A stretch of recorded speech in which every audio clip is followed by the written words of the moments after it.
Selamat datang di Institut Teknologi Kesehatan dan Sains Wiyata Husada Samarinda. Baik, terima kasih teman-teman. Kita lanjut lagi materi terakhir terkait dengan evaluasi harian, bulanan, dan tahunan data quality control. Teman-teman sekalian, jadi proses quality control itu dimulai dari yang disebut dengan periode pendahuluan, ya. Bagaimana cara melakukan periode pendahuluan atau apa yang dilakukan di periode pendahuluan? Biasanya di periode pendahuluan ini dilakukan pada bahan kontrol unassay, ya, untuk menguji ketelitian, ya, ya. Kenapa? Bahan kontrolnya belum diketahui nilai min dan SD-nya, ya, sehingga perlu dilakukan dulu uji pendahuluan atau periode pendahuluan untuk menentukan nilai min dan SD. Nah, jadi di periode pendahuluan ini adalah menentukan nilai min, SD, ya. Setelah didapatkan nilai min dan SD, ya, kemudian di sini, ya, setelah dapat nilai min dan SD, kemudian lakukan set PC chart, jadi men-setting bagaimana grafik kontrolnya, ya, grafik quality kontrolnya, ya, dengan menentukan batas kontrolnya, ya, batas kontrol 3 SD, plus 3 SD dan minus 3 SD-nya, kemudian batas peringatan plus minus 2 SD-nya, ya, batas atas plus 2 SD, batas peringatan bawah minus 2 SD, ya. Nah, setelah di-set, dan ini biasa dilakukan periode pendahuluan ini untuk bisa men-set QC-nya dengan mengukur nilai min, SD, kemudian batas kontrol atas bawah, kemudian batas peringatan atas bawah, itu dilakukan selama 1 bulan kerja, ya, minimal kita dapatkan 20 data hasil kontrol, ya, 20 data hasil kontrol. Nah, baru kita lakukan pengukuran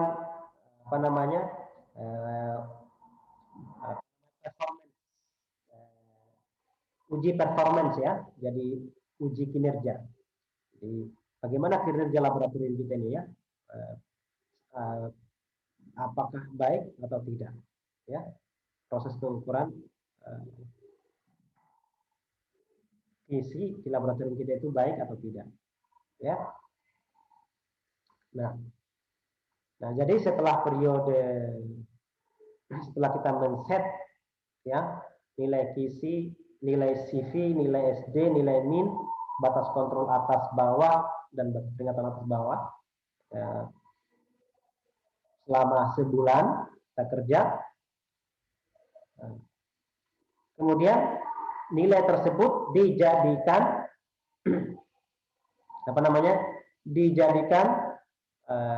nilai min dan SD tersebut dijadikan nilai patokan atau rujukan untuk di periode kontrol, ya, di periode kontrol. Nanti di periode kontrol ini nanti akan ditambahkan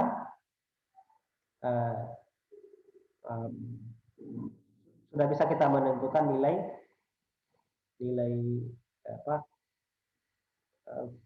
SD, satuan deviasi indeks namanya, ya, satuan deviasi indeks, ya, satuan deviasi indeks.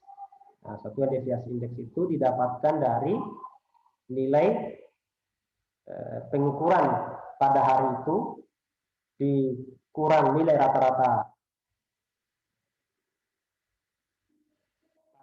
pada periode pendahuluan dibagi dengan nilai SD pada periode pendahuluan. Nah, itulah nilai satuan deviasi indeks, ya. Nah, kemudian periode kontrol ini selama 1 bulan kerja juga, ya, kemudian lakukan evaluasi dan tindak lanjut. Nah, terus, ya, berputar seperti siklusnya, ya. Setelah selesai kemudian masuk lagi periode pendahuluan, ya. Nah, tentu di dalam proses ini ya, sangat disarankan menggunakan nomor log bahan kontrol yang expire-nya lama, ya. Kalau bisa 1 tahun, ya 1 tahun. Kenapa 1 tahun? Supaya kita bisa menguji, ya, melakukan evaluasi atau menilai hasil visi kita itu selama 1 tahun, ya. Karena kalau berubah nomor lotnya, maka kita harus menghitungnya dari awal lagi, ya. Karena kalau beda nomor lot bahan kontrol, maka beda nilai min dan SD, dan kita harus melakukan lagi dari awal. Nah, seperti itu proses quality control. Ya, berbeda kalau kita mengawali periode pendahuluan dengan menggunakan bahan kontrol assay. Ya, nah, kalau kita menggunakan bahan kontrol assay, maka langsung kita menggunakan nilai min dan SD pada kit insert. Ya, selama 1 bulan kerja itu kita menggunakan nilai min dan SD pada kit insert bahan kontrol. Ya, berbeda kalau menggunakan bahan kontrol unassay. Ya, terlebih dahulu kita melakukan uji pendahuluan dengan menggunakan bahan kontrol selama 1 bulan untuk menentukan nilai min dan SD-nya. Ya. Nah, tapi kalau kita menggunakan bahan kontrol assay, berarti nilai SD dan nilai min-nya itu sudah ditentukan pabrik, ya. Biasanya dicantumkan dalam visi, ya, dicantumkan dalam visi. Oke, nah di dalam kit insert visinya, ya, maksudnya. Nah, itu bisa kita langsung nilai min dan SD pada kit insert itu kita jadikan acuan, ya, ukuran. Tetapi tetap nanti setelah 1 bulan pengukuran, ya, 1 bulan berjalan visinya, baru kita kemudian menentukan mengambil nilai min dan SD hasil pengukuran kita tadi. Jadi ketika masuk ke bulan berikutnya, kita tidak lagi menggunakan nilai min dan SD di periode kontrol, di periode awal, ya, atau bukan periode kontrol, tapi di periode pendahuluan, ya, atau periode pendahuluan yang menggunakan nilai min dan SD kit insert bahan kontrol. Tapi kita mengambil nilai min dan SD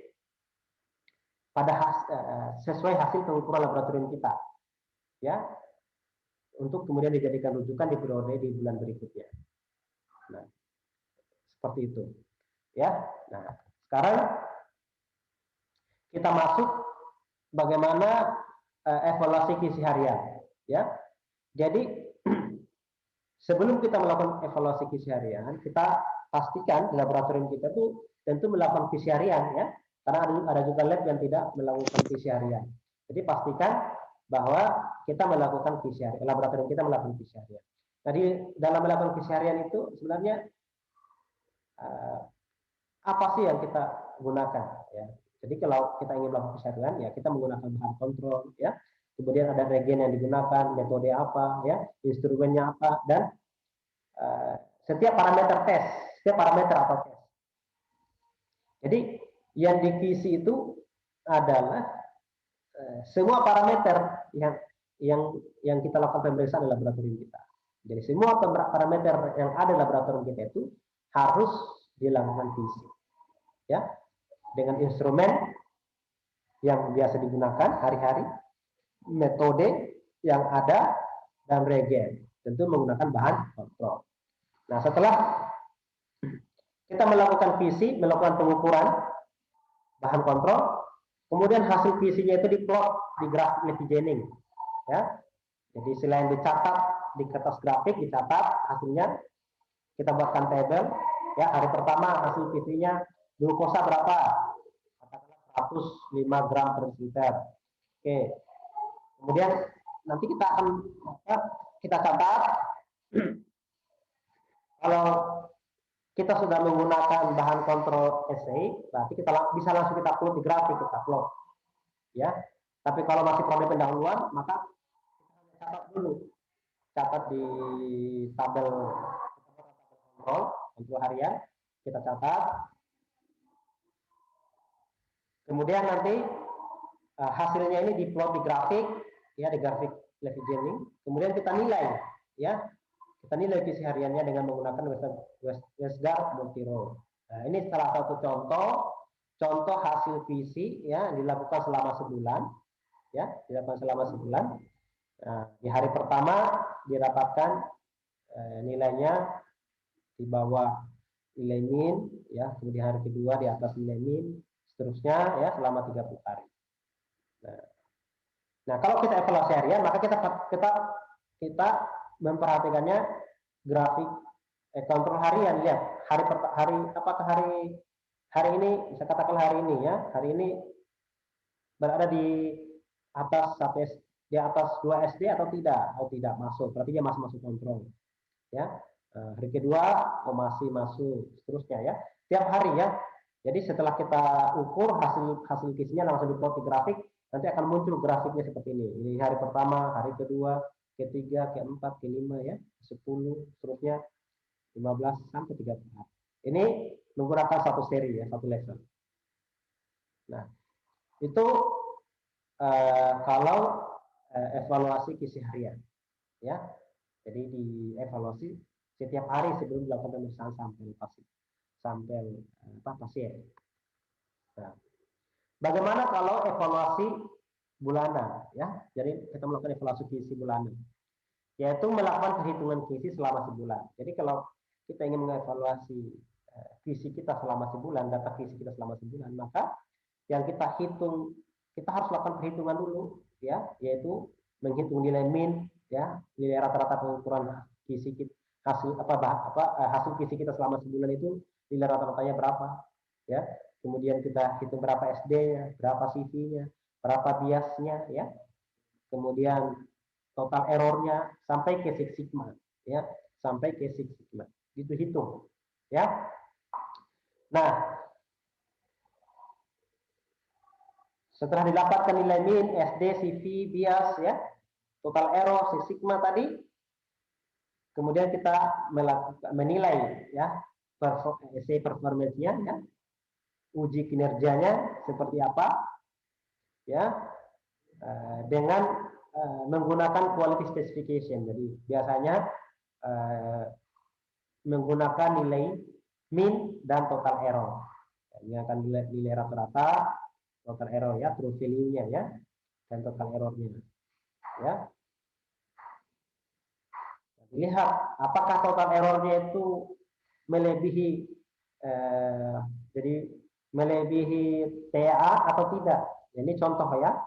Ini apa namanya hasil kisi selama sebulan menggunakan dua level kontrol, level 1, level 2 ya. Contohnya pemeriksaan kolesterol di sini ya, didapatkan nilai min ya, level 1 104, ini level rendah berarti ini digunakan ya. Ini level 2, ini level tinggi ya, level low dan high.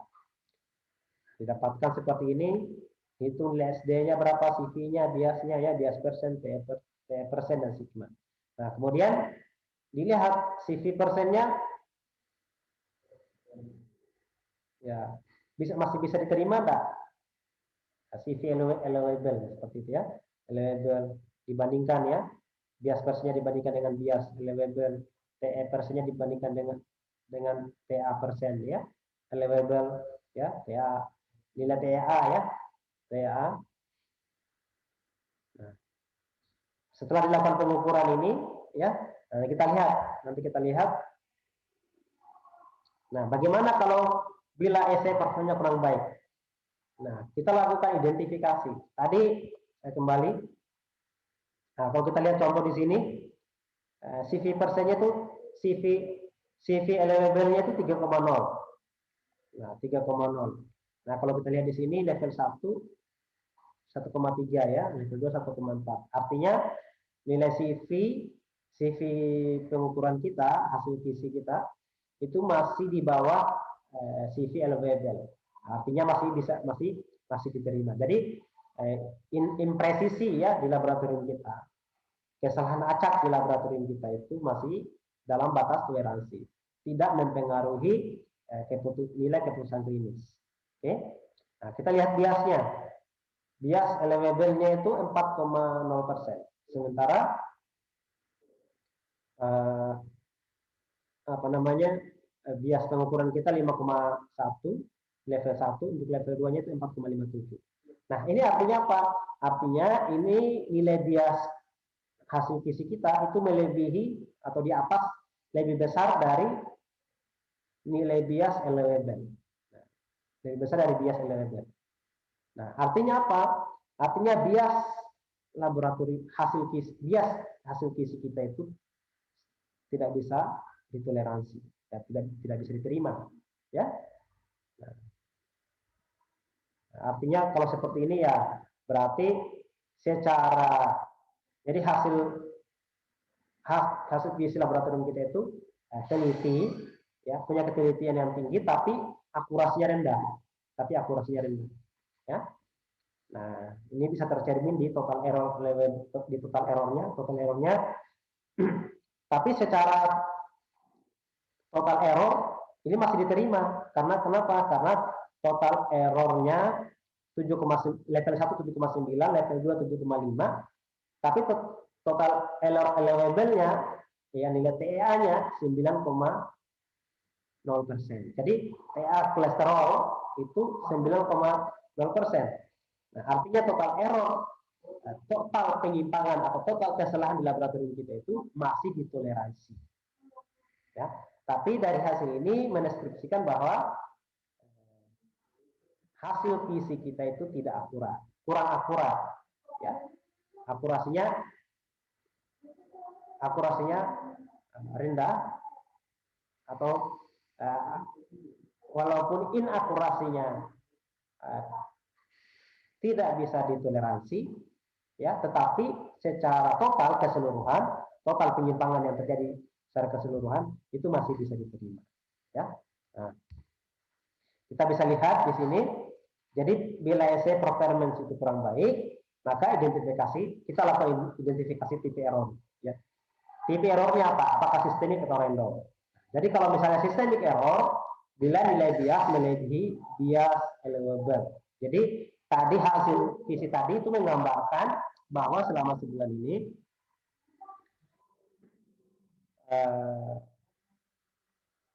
dimungkinkan, ya,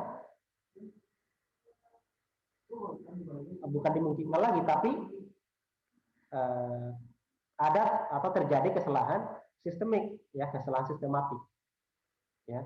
Kalau kita lihat tadi nilai biasnya melebihi nilai bias allowable, itu menggambarkan kesalahan sistematik, ya.